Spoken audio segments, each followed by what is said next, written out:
My first question, sir, and I want to take it off from the meeting of President Trump with President Putin.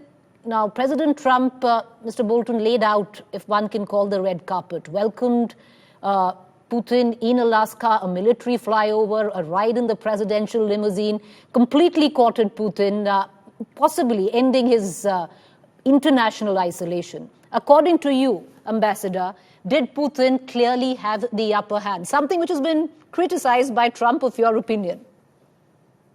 Yeah, I think Putin has been able to reestablish in Trump's mind that they're friends again, and Trump sees international relations through the prism of personal relations. And I think Putin has demonstrated again his KGB agent training in his efforts to manipulate Trump. So I think that the Russians have escaped Trump's threat of additional sanctions on purchases of their oil, and left India as the only country, not China, not Russia itself, not Turkey, not others, that have been subjected to sanctions. To be clear, I think the purchase of Russian oil and gas is something India should move away from. But part of the problem here is the way the sanctions themselves have been set up. And if Navarro and Besson have trouble with that, there are things they can do to change the sanctions and then give India a chance to comply. Well, Ambassador Bolton, I'm glad you're saying it for what it is, as sanctions and not tariffs, of what is the official communique on that. But taking off from the meeting with President Trump and President Putin, now one thing is very clear: there is no ceasefire yet. Talks will have to take place even as the war is on. Putin seems to have made it very clear, and it's evident that his peace plan is practically exactly the same as what was the original Kremlin stand. So nothing really has changed where Putin comes from. No, Putin hasn't changed a bit.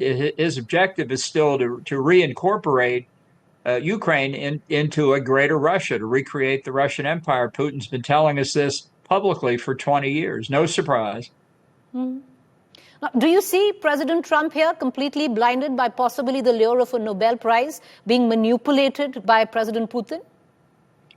Well, I think everybody's trying to manipulate him. They can all see that he wants the Nobel Peace Prize, but I think the European leaders and Zelensky came to meet with Trump on Monday to try to provide a vaccine or an antidote to the meeting with Putin in Alaska the Friday before. And I think this is now going to go back and forth. I don't see any substantive change by anybody.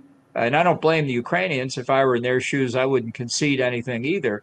But I don't see the basis on which negotiations can proceed. What Trump wants to do is kind of bounce everybody into an agreement that he can then take credit for.